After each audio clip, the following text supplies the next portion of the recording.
Hello, good morning students. कैसे हैं आप सभी?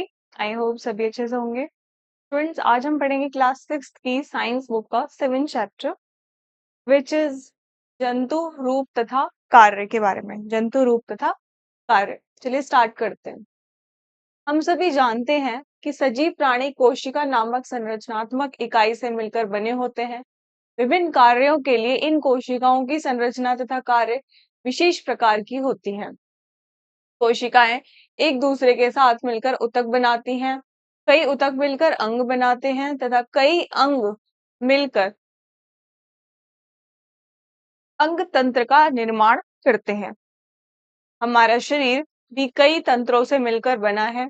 प्रत्येक तंत्र एक विशेष प्रकार का कार्य करता है। सभी तंत्र एक दूसरे से जुड़े रहते हैं तथा ये तंत्रिका तंत्र की सहायता से संचार करते हैं।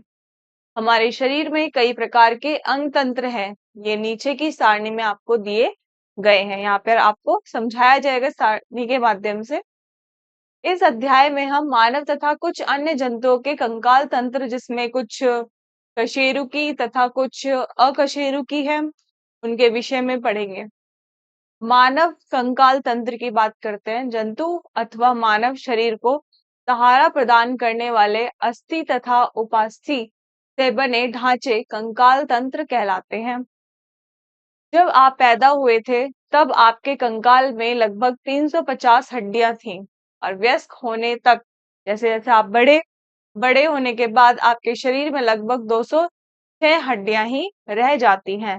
ऐसा इसलिए होता है क्योंकि जैसे जैसे आप वृद्धि करते हैं, इनमें से कुछ हड्डियां जुड़कर एक हड्डी बना लेती हैं और हमारी हड्डियां स्वयं कार्य नहीं कर सकती हैं।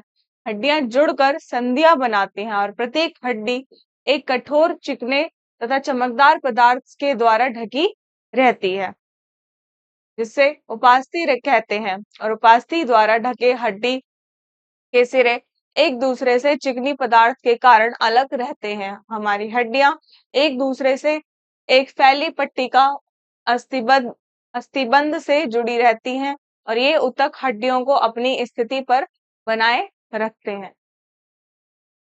तंत्र और अंग की बात कर लेते हैं। तंत्र पाचन है, इसका अंग होता है मुंह, आहार नाल, छोटी आंत, बड़ी आंत और यकृत, अग्नाशय। श्वसन तंत्र की बात करें तो अंग होता है इसका। श्वसन तंत्र कहाँ पर होगा? नासिका, वायुनली और फेफड़े, जहां से आप सांस ले सकते हैं। परिसंचरण तंत्र ये हृदय होता है और हृदय और रक्त वाहिनियां होती है। तंत्रिका तंत्र की बात करें तो ये कहाँ होती है? मस्तिष्क में। मेरुरज्जु तंत्रिका, मेरुरज्जु में तंत्रिका और संवेदी अंग होते हैं। उत्सर्जी तंत्र की बात करें तो ये त्वचा, फेफड़े, गुर्दे, यकृत, बड़ी आंत, मूत्राशय, मूत्रवाहिनी, ये सभी उत्सर्जी तंत्र में आते हैं।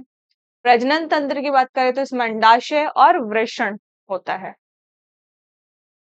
इस अंग में पाया जाता है अंडाशय और वृषण में। कंकाल तंत्र के कार्य देखें। यह शरीर के लिए ढांचा तैयार करता है और यह शरीर के कोमल अंगों की रक्षा करता है तथा इन्हें उनकी उचित स्थिति में बनाए रखता है। ये एक ढांचा होता है हमारा, मानव कंकाल तंत्र है ये। जैसे वक्ष की हड्डियां, पसलियां तथा रीढ़ की हड्डी एक अस्थि पिंजर का निर्माण करती है जो हृदय तथा फेफड़ों को सुरक्षित रखता है। खोपड़ी की हड्डियों से मस्तिष्क की सुरक्षा होती है। जो हमारे मस्तिष्क की सुरक्षा करने के लिए जो हमारे मस्तिष्क में जो हड्डियां होती है वो हमारे रक्षा करती हैं। मेरुरज्जु की रक्षा रीढ़ की हड्डी से होती है। मेरुरज्जु की जो रक्षा होती है वो रीढ़ की हड्डियों के कारण होती है। यह हमें गति प्रदान करती है क्योंकि हमारी मांसपेशियां हमारी हड्डियों से जुड़ी रहती हैं। जब हमारी मांसपेशियां गति करती हैं, जब ये हमारी हड्डियों में गति उत्पन्न करती हैं, जिससे हम भी गति करते हैं। ये हमें गति प्रदान करती हैं। ये हमें गति प्रदान करती हैं। मानव कंकाल की संरचना की बात करें तो मानव कंकाल के मुख्य 4 भाग हैं। खोपड़ी, रीढ़ की हड्डी अथवा मेरुतंत्र, पसलियां तथा अवयव। खोपड़ी की बात करते हैं।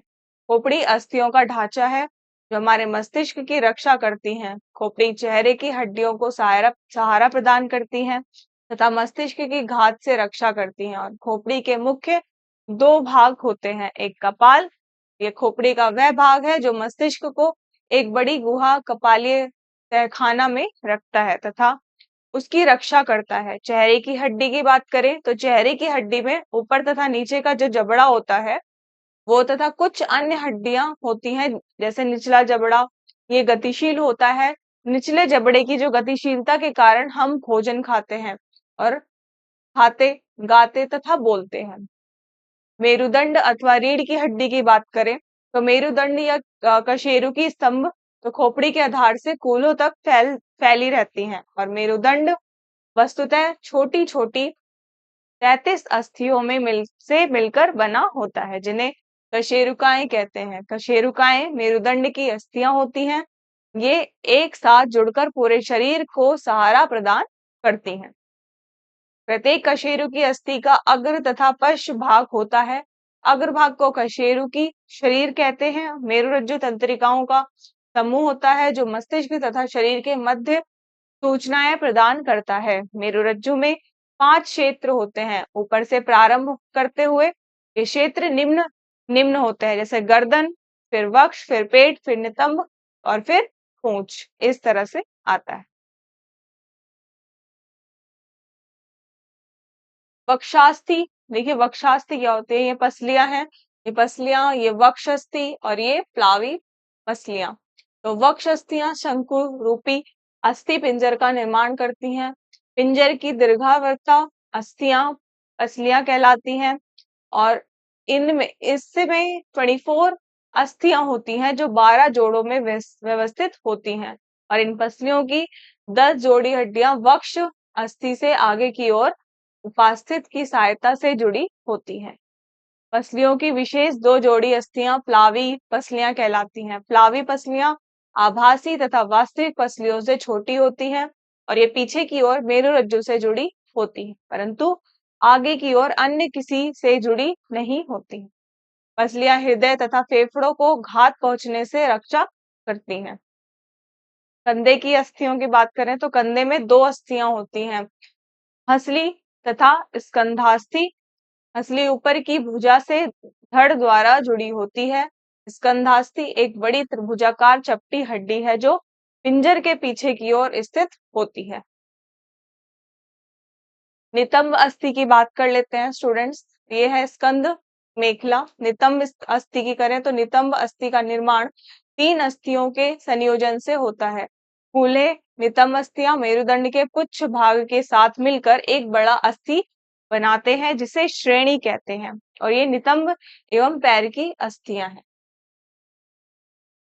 अवयव की देख लेते हैं। अवयव क्या होता है? पैर तथा हाथ की अस्थियां लचीली होती हैं और भुजा में अंतः प्रकोष्ठिका, वही प्रकोष्ठिका तथा प्रगंडिका नामक 3 अस्थियां होती हैं। ऊपर की अस्थि लंबी होती है इसे हम प्रगंडिका कहते हैं और निचली भुजा में वही प्रकोष्ठिका प्रकोष्ठिका तथा अंतः प्रकोष्ठिका नामक 2 अस्थियां होती हैं।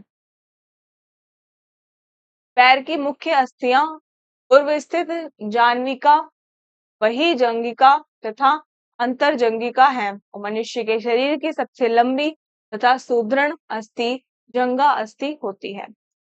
जाह्नविका एक मोटी अस्थि होती है जो उर्वस्थित से जुड़ी रहती है और निचली टांग की अस्थि अंतरजंगिका तथा वही जंगिका होती है। संधियों की बात करते हैं।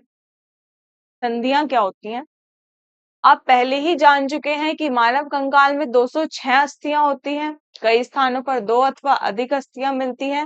वह स्थान जहां पर 2 या 2 से अधिक अस्थियां मिलती हैं वह अस्थि संधि अथवा साधारणतः संधि कहलाता है। अस्थियां संधि पर एक कठोर लचीली पट्टी द्वारा जुड़ी रहती हैं जिसे अस्थिबंध कहते हैं और यह अस्थिबंध अस्थियों को इनके स्थान पर बनाए रखती हैं तथा इन्हें गतिशील भी रखती हैं। वह स्थान जहां पर कंकाल की 2 अथवा 2 से अधिक अस्थियां एक दूसरे से जुड़ी रहती हैं वह संधि या संधियोजन स्थान कहलाता है। संधियों के प्रकार देख लेंगे। हमारे शरीर में कई प्रकार की अस्थि संधियां पाई जाती हैं। इनका वर्णन नीचे दिया गया है। पहले कंदुक से स्टार्ट होगा स्टूडेंट्स, ये हम नेक्स्ट क्लास में पढ़ेंगे। आई होप आपको आज की क्लास बहुत ही अच्छे से समझ आई होगी। Thank you.